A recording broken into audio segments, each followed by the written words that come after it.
Every viewer that will be looking at this show through Christ our Lord. Amen.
Good evening, everybody. Welcome to Shepherd's Corner.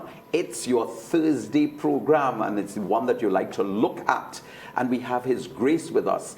But you know, we're beaming over a number of different platforms. We're beaming over Flow, channel 151, DigiPlay, channel 12, Airlink, channel 15, Independent 73, Blink at 111, Flow Barbados 121, Flow St. Vincent and St. Lucia on channel 194, Amplayer 113, Trinity Radio Live, that's the internet radio, Facebook on Trinity TV. And yes, we have a radio station that's going to be taking up our feed, Sky 99.5 FM. Every Tuesday at 6:45 p.m. there's going to be a rebroadcast. So you've got your favorite show, Shepherd's Corner, on all these different platforms, not only in Trinidad and Tobago, but all of the islands and worldwide. Your Grace, welcome back. That is a mouthful. That was a big mouthful. Listen, take a breath. Take a breath. And that's what we're talking about today, you know. Yes. The new media and how that new media and how that old media, how it works together. Well, you know, I was astounded, you know, when I was prepping for the show to see how many different platforms, how many different cable stations, how many different television stations. How many different countries? Countries, St. actually. Lucia too? St. Lucia, St. Vincent, Barbados. Grenada, Barbados. You know, it's just, and you're not talking about those who pick up our feed internationally. No. So this is really tremendous. Yes. And that's what we're talking about, the challenges of the Catholic media. And what are those challenges? Many. So we've come from a print age where print dominated media in every single way. Mm-hmm. And as we moved from that print age to this new age where we have a number of places where you can be found, that has created incredible opportunities and incredible challenges. So the Catholic News celebrates 127 years of faithful, uninterrupted journalism. That's a lot. Say it again. 127 years. I mean, that's longer than the Express, that's longer than the Guardian, that's longer than the everybody else. Newsday. It's longer than everybody else. Yeah. So first thing is congratulations to CAMCEL. Congratulations. CAMCEL has this treasure, this amazing treasure that has been one of the longest serving newspapers in our region. And so we have to understand that what we're dealing with. But also congratulations to all the editors of the Catholic News. And we have some people who are still alive. And our current editor, Raymond. But you know, it is when you see 127 years and you understand what that means, that it was uninterrupted, that there's only one other newspaper in the region that is running as long as we are. So that's quite something. That's quite something. Many, many others bit the dust long ago. And here we are still going at 127 years. I met a lady on Wednesday. I was doing a talk, you know, Jesus Lives. And she was 103. She's going to be 104 in August. And she just told me to tell you, Archbishop Jason, she watches your show every Thursday night faithfully. Hello, what's her name? Listen to me. And she is, I'm going to give you her name and so on because we have to shout her out personally. She also is very fit. She walks on her own. She dances. She sings. And she does not miss anything that the church offers. So we have a special little part tonight that we're going to give her a little shout out, right? Because she's watching. Excellent. So rapid transformations. Well, in 1892, when the Catholic News began, the world of media was so different. Because at that stage, print dominated all media. And it was the media. If you weren't in print, you didn't exist. And so at that time, the print media was seen as the truth. And if it was not in print, it was not true. You have to remember that the whole Protestant Reformation happened because of the invention of print. Without print, there were no tracts. Luther didn't have anything to nail onto the door of the church. Without tracts, they had no way of decimating the ideas and sending them out. So print brought a whole revolution in the minds and in the psyche of people. And the dawn of print media changed people's ideas away from a feudal system towards a democratic system, because people now had access to ideas independently, and other people can share their ideas independently of the feudal system. And that creates a whole rupture in civilization, but a whole way of thinking and a whole mentality that is so different from what existed before. So we now have the emergence of computers.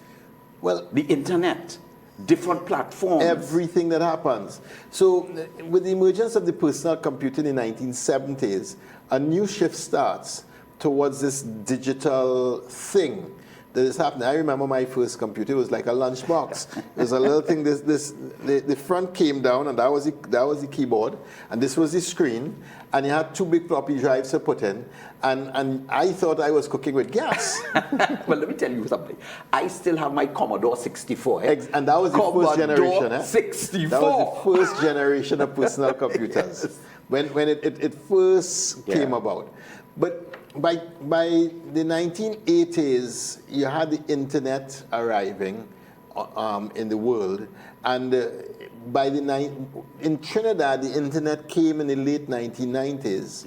I remember getting on internet in 1995, 96. And you dial up. So the emergence of internet raised a whole new world. By 2007, the iPhone comes about. And that changes everything again. 3 major shifts in a very short space of time. From the 1970s to the 2000s, you had 3 major shifts in technology. And the last one with you have to remember that the smartphone is more computing power than what they used to put the man on the moon in the 70s. Wait, hold on. On your smartphone, you have more computing power than when they put somebody on the moon? More memory.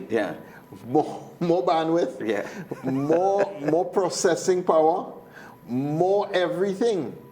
than what put a man on the moon. That's amazing. So this thing which is in your hand is really a powerhouse that we just take for granted.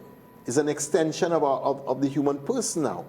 The first personal computers weren't quite extensions of us. We went to them. Yeah. Now they're extensions of us. They're with us all the time. You ever walk without your smartphone? I never walk without my Well, smartphone. I have today.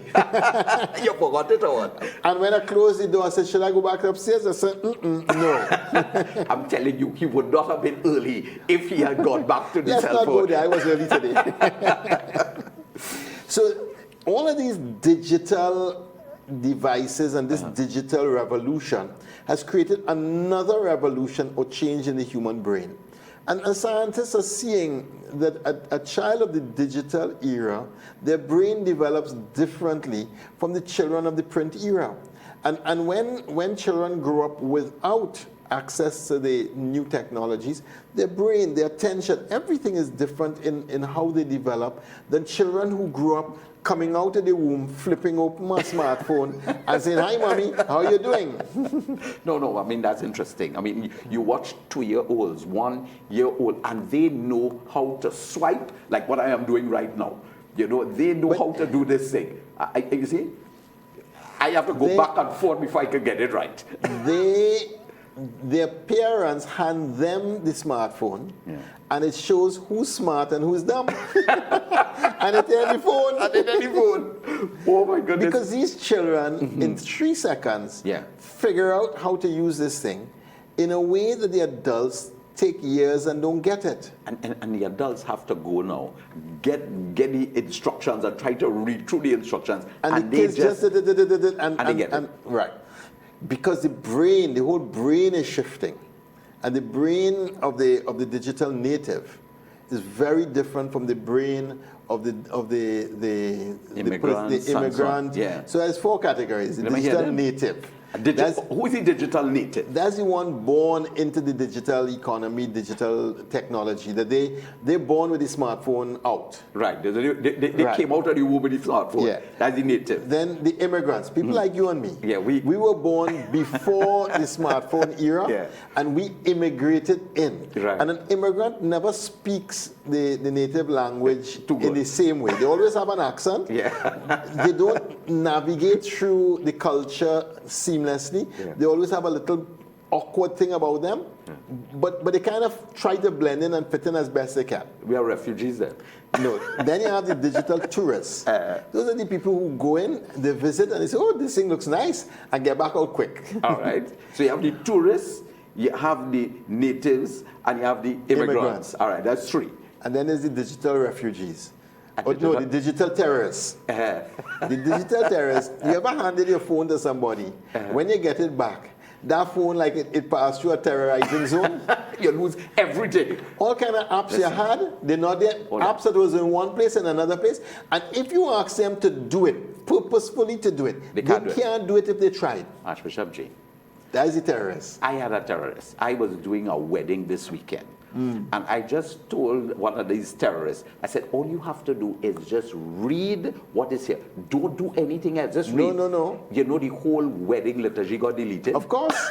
Of course. And I didn't know what the France did it. But if you ask them, please delete this wedding liturgy from this smartphone, they couldn't do it. They can't do it, not to save their life. Yeah. But that's why they're digital terrorists. Because they're only terrorists on the digital platform. But these different changes have happened and really created a whole lot of things. Now, the Catholic News launched into the digital age in 1997. Okay. And so that's a big milestone. There's a huge milestone because the Catholic News understood their printer, they're putting out print every week, but they understood that to keep up with what was happening, they had to go digital. And so you had the Catholic News having a digital presence on the web. That's how it started. 1997. Now remember that the internet companies came here in the 1990s. 1994, 1995, the internet companies were setting up. So 97 is fairly early adopting, fairly early. But we had the School of Communications going on. We were experimenting with all the new technologies. Right. And website building was part of it. And so a young Raymond Sims, who had learned how to do website building, came back and built the website of the Catholic News and was integral to the whole Catholic News going into this digital So the era. current editor of the Catholic Was News the first person to take the Catholic News to the digital space. Wow, great. Yeah. Well done, Ray. So that is 1997. So the Catholic News, as you said, was an early adopter. Now, move on to 10 years later. You know, in 2008, remember the smartphone comes out 2007. The iPhone. That is really the real digital revolution. And people don't get that. People who remember having a BlackBerry understand it. You remember having a BlackBerry. I have a BlackBerry. And you're trying to navigate this thing and this little screen and when the first smartphone, when Steve Jobs launched the first smartphone, the iPhone, we're going to do that. Within 1 year, everybody's saying, we're going to do without that. you cannot survive without that. And all of a sudden, the computing power is in your hand. The computing power that was on your desk, that you might have taken around to a meeting in a bag, is now in your hand and in your pocket. And that starts shifting everything. Everything. Your calendar, your contact list. So if I ask you anybody's number, the only numbers you remember are the numbers before. No. And that is real. The numbers before you had a smartphone. No, so the phone got smart, we got dumb. No, that is real. And, you know, think about it. I have about 5 numbers I could call. Yeah. If I get stranded in the world and all my technology is gone, they have about 5 numbers I could call. And that's it. That's it. Because those are the numbers that I call regularly before I had a smartphone. Any number that I started to call regularly after I have a smartphone is not a number I know. So Marshall McLuhan will say that, you know, every new technology is an amplification of the human. Every new technology is an amputation of the human. Is an amplification of the human and now an amputation. And an amputation at the same time. What do I mean by that? So the smartphone now remembers your numbers. That's an amplification. It now is an extension of your memory. Right. But it kills your memory. It amputates so that part. Amputation. Yes. Because you're no longer using this memory to store these numbers. This memory is now killed. You don't know how to remember numbers the way we used to before. No, and that is so true because before the advent of the smartphone, everybody knew the numbers. I'm telling you, I knew maybe 100 numbers straight off the bat. I could call you my mother's number, this one number, the bank's number. I'm not going into a phone book to find a number or a book. I had the numbers right there. So you have to understand again, I'm saying it, that every new media revolution changes the configuration of the brain. Our memory is far less today than what it used to be because we no longer have to remember because we have amplified our memory through this device. And because it's with us in a personal way, in your pocket every time, you don't need this memory anymore because this memory, the new iPhone is 256 gigabytes of memory storage. My first computer had 212K drive and a second one. That's 64. That's 64K. That's 1.44 1.4 megabytes of memory between the 2 drives on the first computer I had. Yeah. You understand? This is. And how does that now? Let's look now at what it has done to media. So once this whole digital revolution starts, the whole media thing starts to move in many different directions. And at that stage, the Catholic News, which was this incredible media powerhouse for a very long time, transforms itself from Catholic News to CamCell, Okay. to a media company. And the CamCell birth of this new media company birth, which really brings all these digital platforms together with print, but with all these others. For the first 10 years, well, first 6 or 7 years of existence, CamCell was a newspaper that had media. Now, my challenge to CamCell is that you have to become a digital media powerhouse that runs a newspaper. A digital media powerhouse that runs a newspaper. Correct. Now, all newspapers are facing challenges. The model, the business model for the newspaper has been seriously challenged. It's been challenged because now that you can get the news online, who is paying for the news anymore? Do you buy a newspaper anymore? Yes, I do. Good. And half the people just don't. Yeah. Because you can go online. Now in Barbados, there's a newspaper. Let me use some scare quotes. It's called Barbados Today. Barbados Today. They don't print anything. It's never printed. It's a completely virtual online newspaper. It's out first. It has the stories first. You can get the latest breaking news at any time you want. And they always have little video clips associated with the newspaper article. But it's a serious newspaper, but it's never printed. And that's a new model. Now, how do they make their money? They make their money by their ads. Because you don't have to print, you don't have that cost. So your ad revenue now is what pays for all of your content. That's a new model. So that the ads allow you to reach so many thousands of people, and therefore you can charge so much for your ads. And that now in London in the late 90s, there was a newspaper that was given out by the homeless on the street at no cost to anybody, because the ads paid for the printing of that paper. Right. So this is an economic model that's been around for a while. Right, but it's not in digital. Print. So Barbados Today has taken it digital. We in Catholic News, CamCell, have the challenge. As the digital gets better and better, the newspaper sales are getting less and less. But it is only the newspaper that is paying for the whole shebang, because you don't derive any financial benefit from the digital. At this point in time? At this time. Right.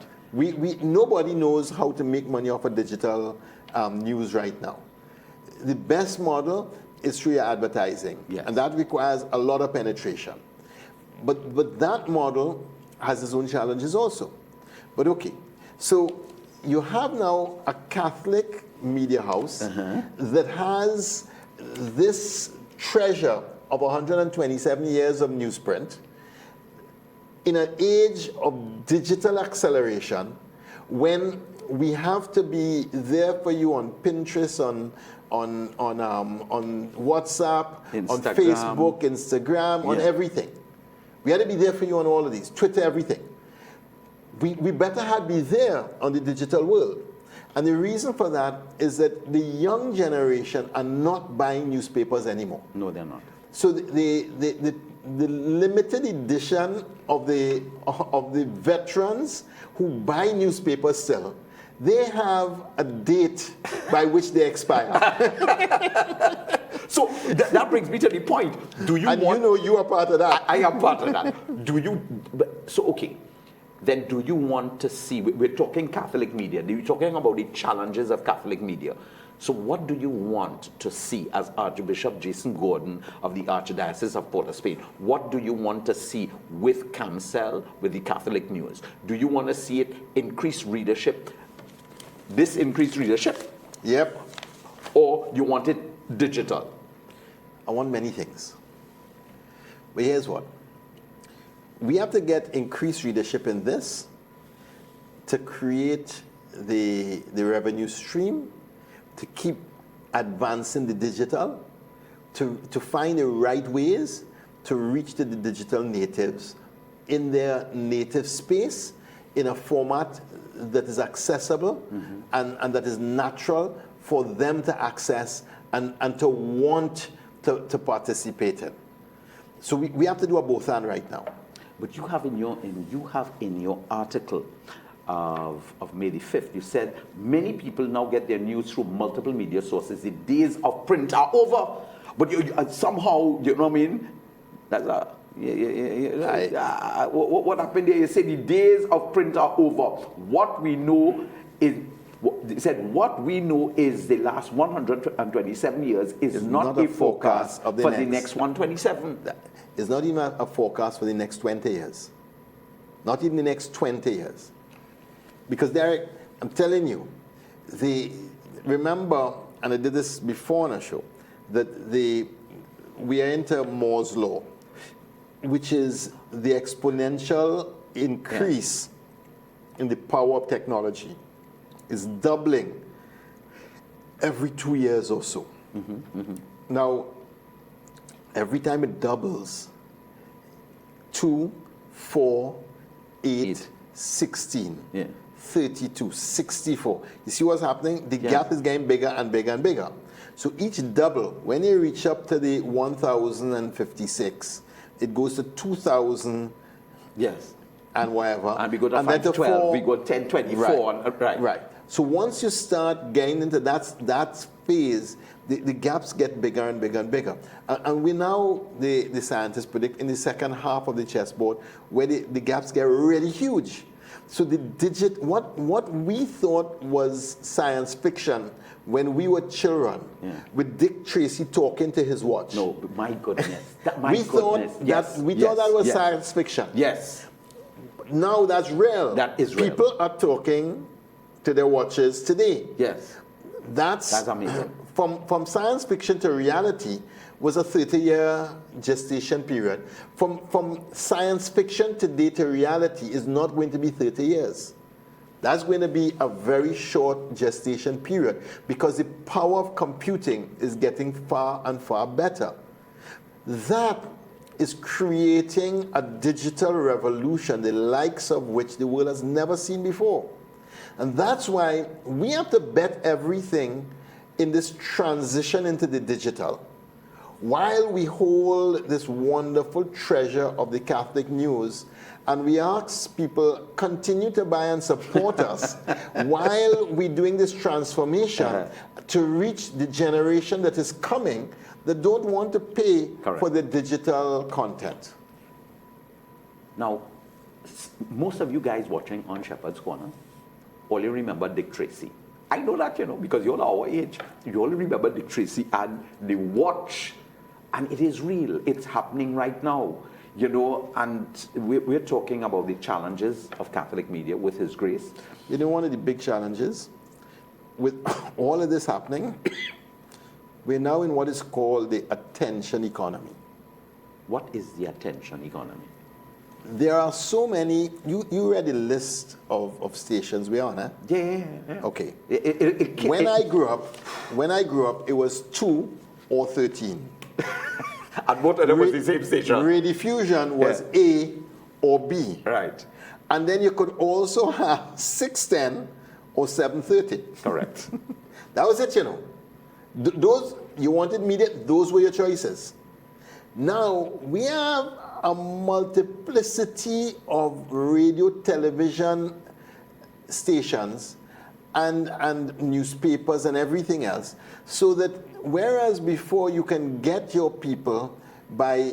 attention of your people by going to a few places, now the attention is so fragmented that who gets and holds and keeps the attention of people is who has an economic model. And so in the world of media, getting, keeping, holding attention of people is the number one objective, because that's how you get to communicate. Here comes the fake news. Here comes the sensational news. Because how do I keep your attention? How do I grab it first? By giving you the biggest sensation that you could ever have. How do I keep it? By feeding you with more sensation. And how do I create that? By just making up things that have no basis in history, or throwing up the worst sides and interpretations of events that are normal. And when we look at news, we see it all the time. What are you going to get? The sensational news. You're going to get all these scandals. You're going to get the rapes, the young murders, and the restless, the bold and the beautiful. Lessons of history. In the featured documentary on the Catholic News, In Pursuit of Truth, Bridget Brereton, Professor Emerita of History, UWI at St. Augustine, highlighted many significant achievements of our newspaper, of the newspaper. Yes. Many times Catholic News was on the right side of history. In its editorial policy and stance in the 70s and in the 90s, the paper was a credible source of journalistic engagement. Now, we just finished talking about grabbing people's attention. We're just talking about bringing sensationalism. Yes. And then you're trying to balance that now with a Catholic News? Well, that's where the challenges are real. And that's why I'm saying the next 127 years is not going to be nothing like the last one, because the last 127, we knew how to navigate that. The next 127 are going to be very different, because we are trying to be a credible Catholic journalistic voice in the midst of a culture where fake news abounds, where hype and sensation is the order of the day, and where people are doing everything to grab everybody's attention, even for a 3-second slot. But hold on, I have a question, and I train it out to you this way. If you wait, you're late. If you snooze, you lose. That's right. So therefore, the Catholic Church, that is a big challenge. It is a big challenge, especially, and this is why I want to ask a couple of questions, because this poses a big challenge for the Catholic News, because we're a weekly newspaper. Correct. So therefore, are we going to stay on top with the news by our other digital platforms? So we went from a model driven by printer. Yes. And we're now emerging into a model that's driven by the digital. And that paradigm shift is very, very painful. So in 2011, when I left, I kept speaking about this and saying, folks, this thing is not going to go away. Yeah. We're not dodging this bullet. We have to transform everything that we know. And our greatest weakness is our success for the last years that we've run print. We are the heart of a print economy, and that's not the economy we're in right now. And we have to start shifting. So now, more recently, I've been saying to them, this is not about running a newspaper anymore. Mm-hmm. This is about running a media house, where the newspaper is one of many offerings. But it's about finding an economic model that we will survive in the transformation to the digital. But at the same time, that we will offer something that other media houses are not offering right now. Credible journalists that are giving depth, that are trustworthy, that are coming after the story of human interest and doing it in very credible ways. Let's go to your article. It says many times the Catholic News was on the right side of history. Yep. Right? And so we're talking about credibility here. In the 70s and 90s, the paper was a credible source of journalistic engagement. Its editorial surpassed the trivial and the tensions within society. Right? And into the heart of the matter, it delved deeply and it gave insight to society. So here's the thing. 1970 Black Power Revolution. When you read what the Catholic News says in its newspaper, it was on the right side of history. The Butler riots in the 1930s. When you read what the editorial and the position of the paper said, right, it was on the absolute wrong side of history. Yeah, you said that. Yes, because the Catholic, so other times, the Butler riots, because we're on the wrong side of history then.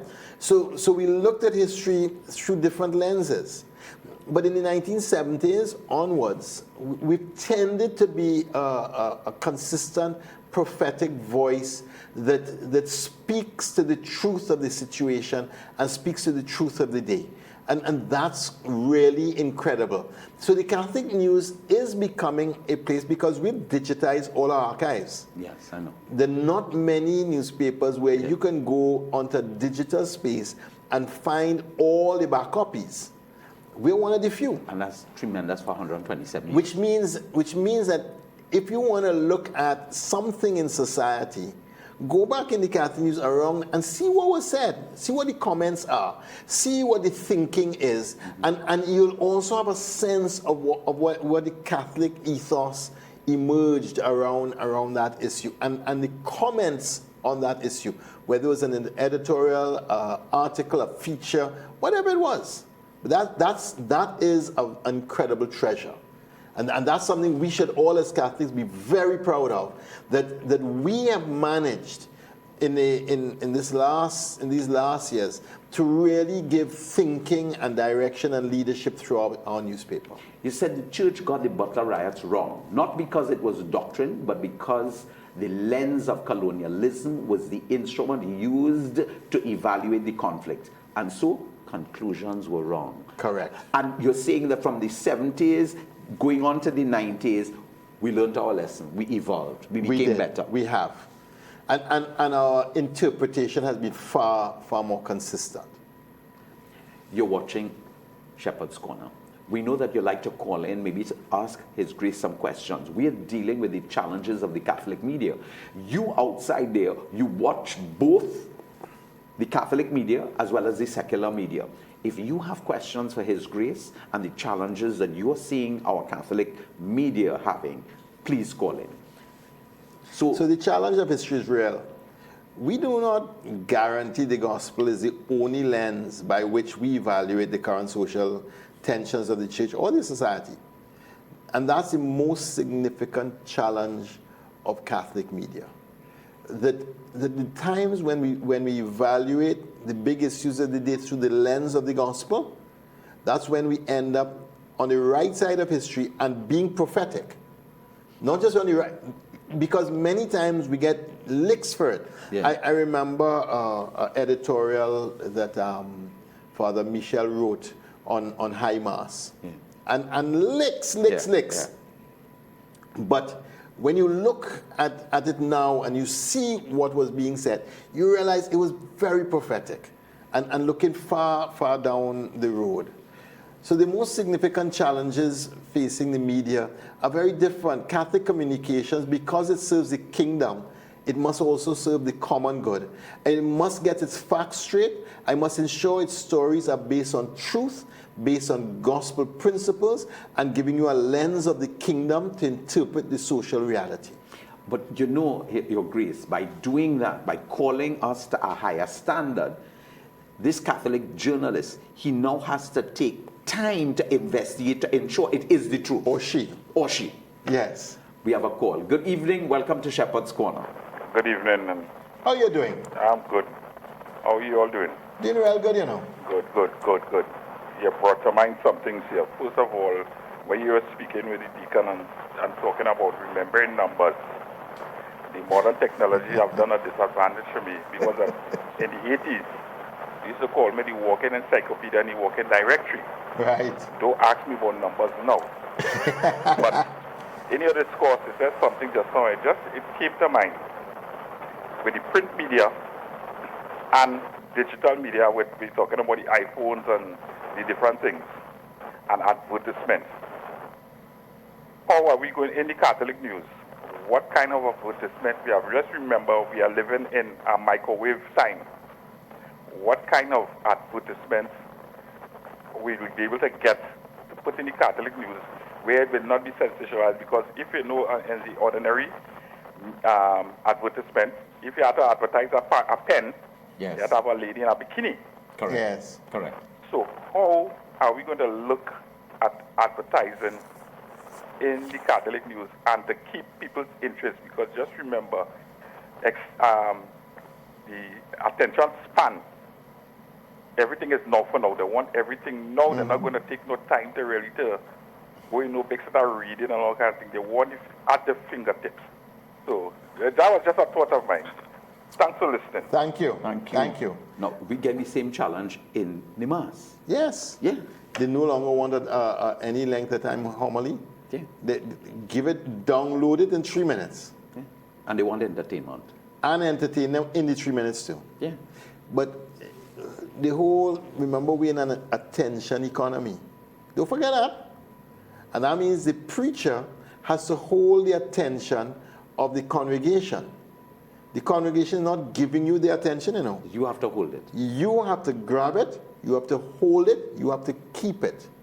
And how you do that is by an interactive style of engagement where you have to get the congregation to think with you as the homily is being delivered. Their mind has to be working with you, otherwise their mind is working against you. When this man gonna finish?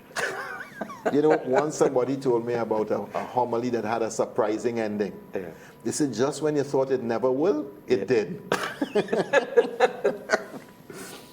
So you're calling us to higher standard. The Catholic journalist is called to a higher standard, more probing, more insightful than others who need to pander to their constituencies, advertisers and shareholders. Just as what Yes. the guy was talking about. We have to pander to the kingdom of God, to the common good, and to being prophetic in society. And that means we're going to get it wrong, eh? I mean, because if you're We're going to get it wrong for who? even for ourselves, we'll get it wrong. Because to understand where the kingdom values are, in the midst of a major world crisis, requires a depth of reflection that you don't have the time to do. Yeah, I'm glad that you said that. You don't have the time to do. You say the Catholic journalist, to be truly Catholic, must penetrate the story to reveal the deeper conflicts between church and society that are in need of resolution. Correct. But that takes time.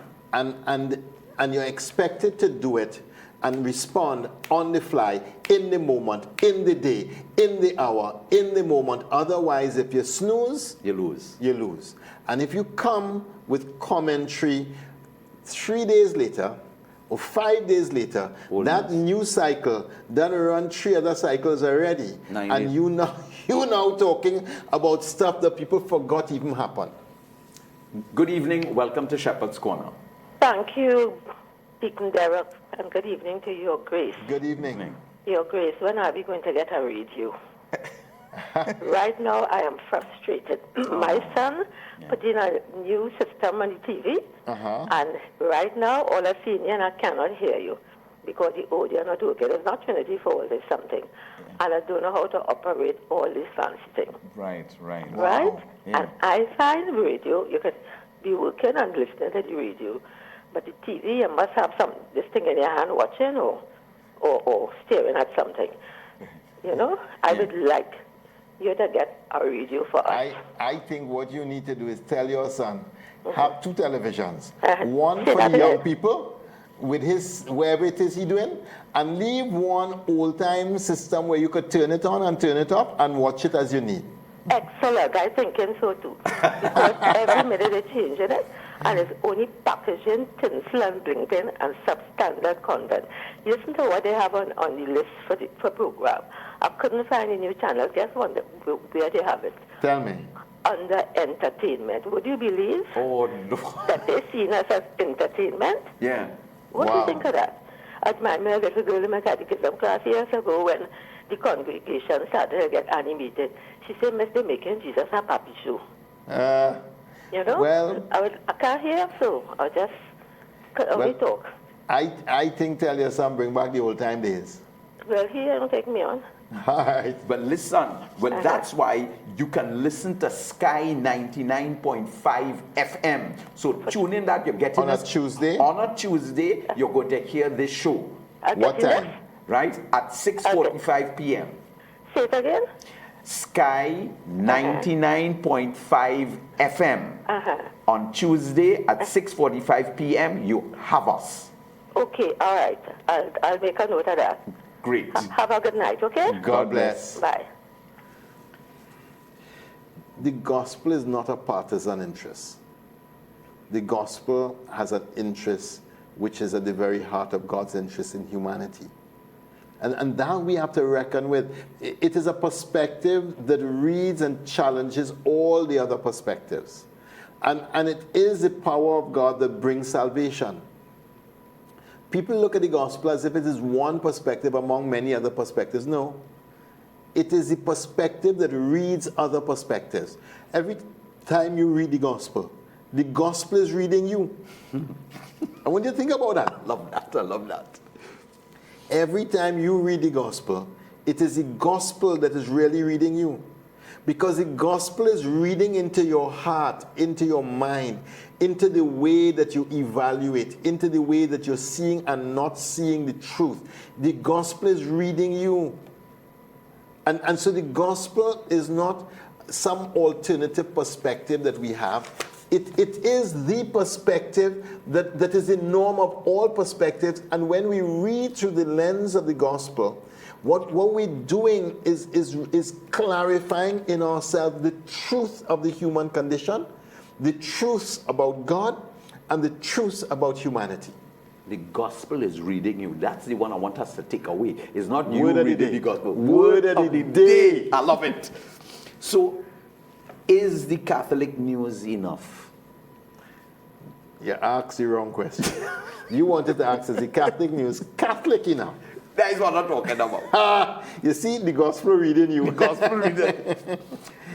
Because you said the gospel is not a partisan interest. No. It is a perspective that reads and challenges other perspectives.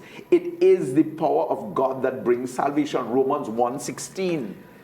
When Christianity is lived in its elemental and most profound way, then humanity becomes the most beautiful and the most harmonious expression that we will ever find.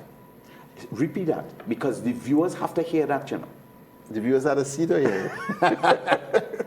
When Christianity is lived in its most elemental and profound way, humanity becomes the most beautiful and the most harmonious that it will ever be.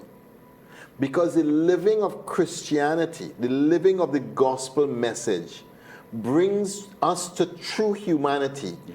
And that brings us to the true beauty of the human condition, which is that we have been created for harmony. We have been created for harmony, and we have a call. Good evening. Welcome to Shepherd's Corner. Good evening. Good evening. How are you doing? Not too bad. Deacon Derek. Yes, good evening. And your grace. Yes, sir. I want to bowl a twist at you tonight concerning the offer this subject concerning the mystery of faith. Mm-hmm. Now there are two mysteries of faith that are confusing me. One is proclaiming the mystery of the death of Christ and the glory after the resurrection. Mm-hmm. However, the proclaiming the resurrection should be after Easter when he has declaring your glory should be after Easter when he has risen from the dead. Right. Proclaiming that should be before Easter Sunday, because when he is risen, he's not dead anymore. So I don't think we should proclaim his death, but his glory.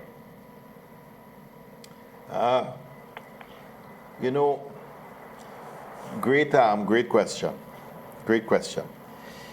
Would we have a resurrection without the death? No, but the death is past. Would we have a resurrection without the death? No. Okay. Do you ever celebrate your birthday? Yes. But why? That done pass. No, but I'm still alive. But that done pass. The day you're born done pass. Yes, but why do we celebrate it? We celebrate it because it has significance. Yes. The death has significance because it has opened us to the resurrection of Jesus Christ. But having risen from the dead, he's now become glorious. And I agree with that. So we should proclaim his glory. Which we do. Because the dead is passed from Easter Sunday, and that's gone, that's forgotten. But no, it cannot be forgotten. Because the nature of the death is part of the mystery.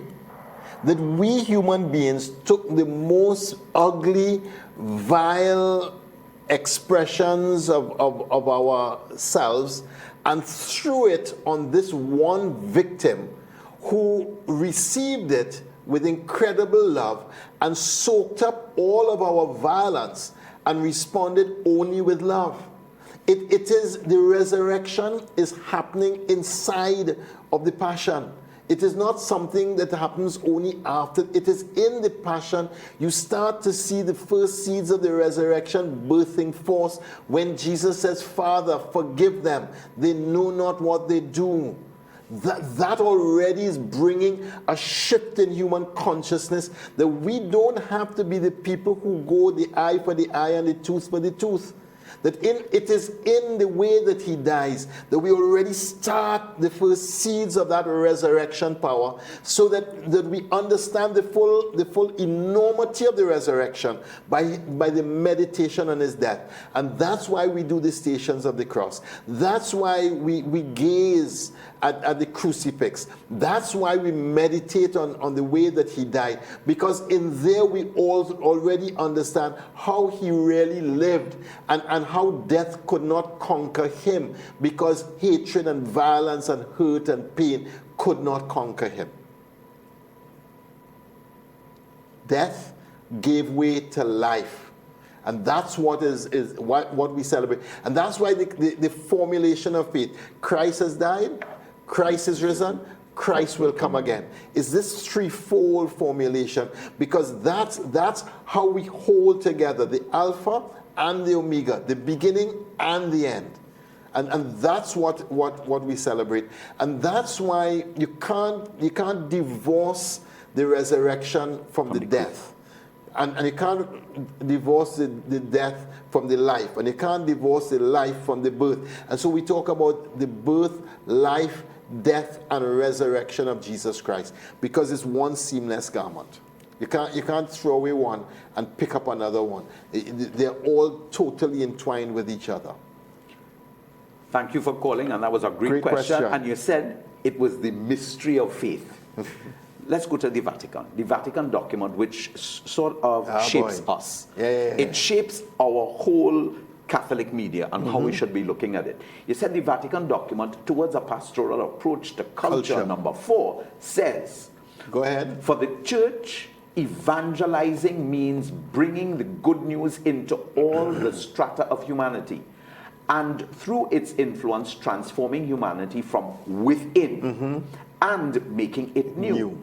It is a question not only of preaching the gospel in ever wider geographic areas or ever greater numbers of people, but also of affecting and, as it were, upsetting.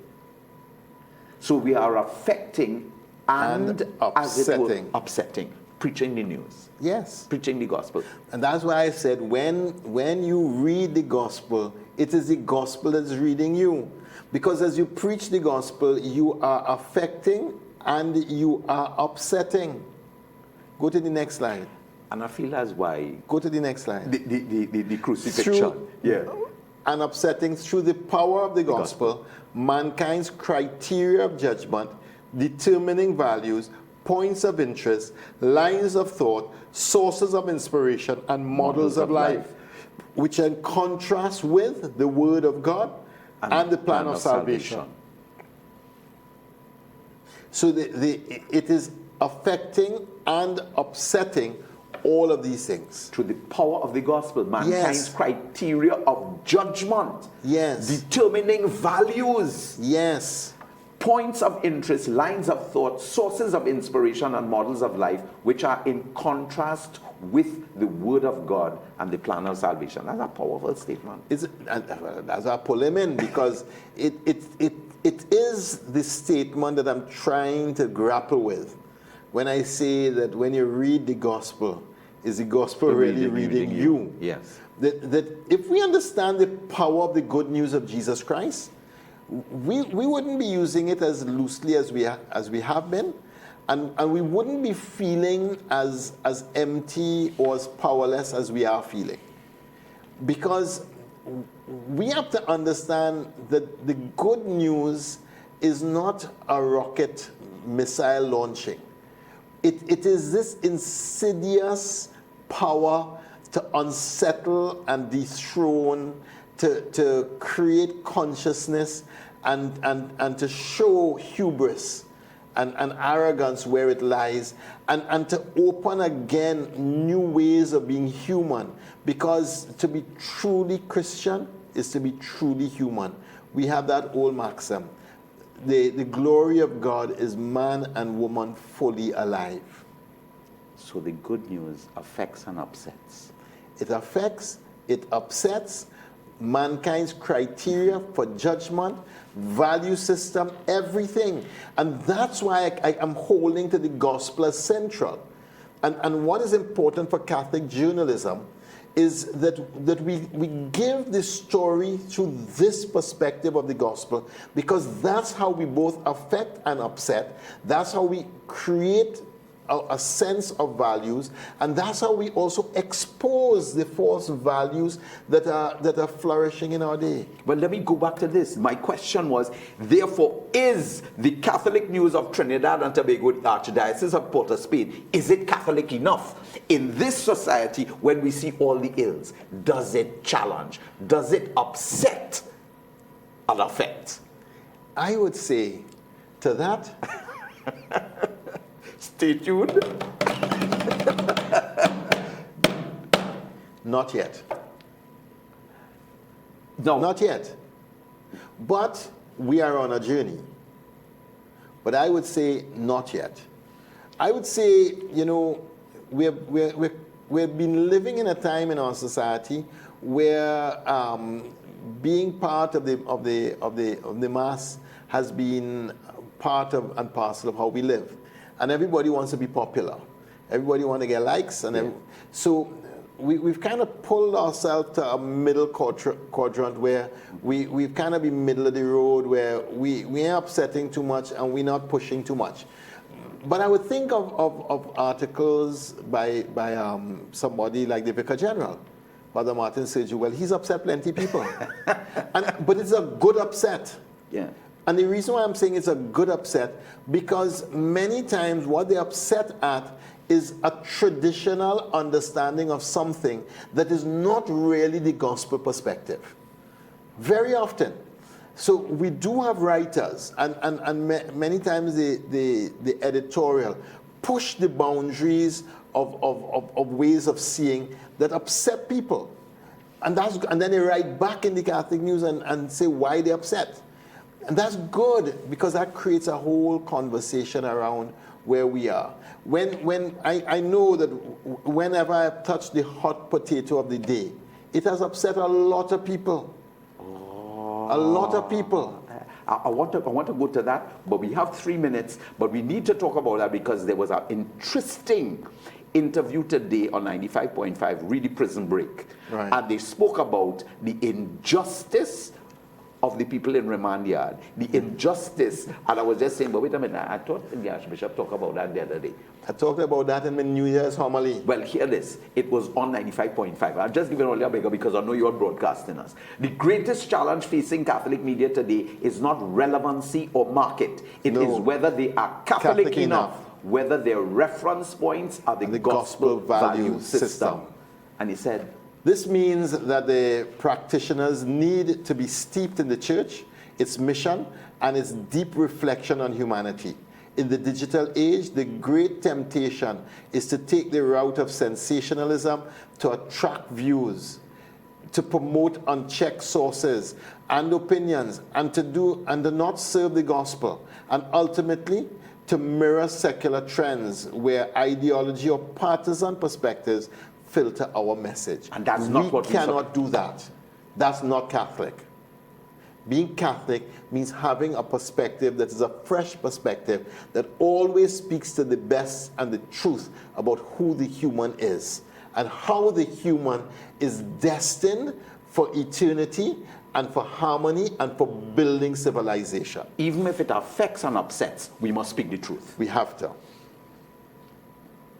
We've become apologetic for being Catholic. This is a great threat to the future of Catholic media. The capacity to take principled stands to reflect consistently on humanity and on whether it is true, whether it is noble, whether it is right, whatever is pure, whatever is lovely, whatever is admirable, the excellent or praiseworthy. Philippians 4:8 is at the very depth of our tradition. Key message. Catholic media mandate is to be steeped in the Catholic tradition and the best journalist traditions, thus offering hope through truth. What's your action step? Challenge yourself to read the Catholic news regularly. It's the cheapest way of doing ongoing formation in the Catholic tradition. And offer feedback. Participate in our current survey. See page 20 of that event. I have it. Right. Go to page 20, buy a Catholic news. Get a buy a Catholic news for that one. Philippians 4:4-8. Give us a blessing. Father, we thank you for the joy and the blessings of the Catholic newspaper, 127 years of print. We thank you for all the ways that we communicate the good news. And we praise, oh God, that you open our hearts more to your message and your life through Christ our Lord. Amen. Amen. You're watching us on all the different Flow channels: DigiPlay, Airlink, Independent, Blink, Flow Barbados, Flow St. Vincent, Amplier, Trinity Radio, Facebook, and remember Sky 99.5 FM every Tuesday at 6:45 p.m. This is Shepherd's Corner saying, God bless you. God bless. Shepherd's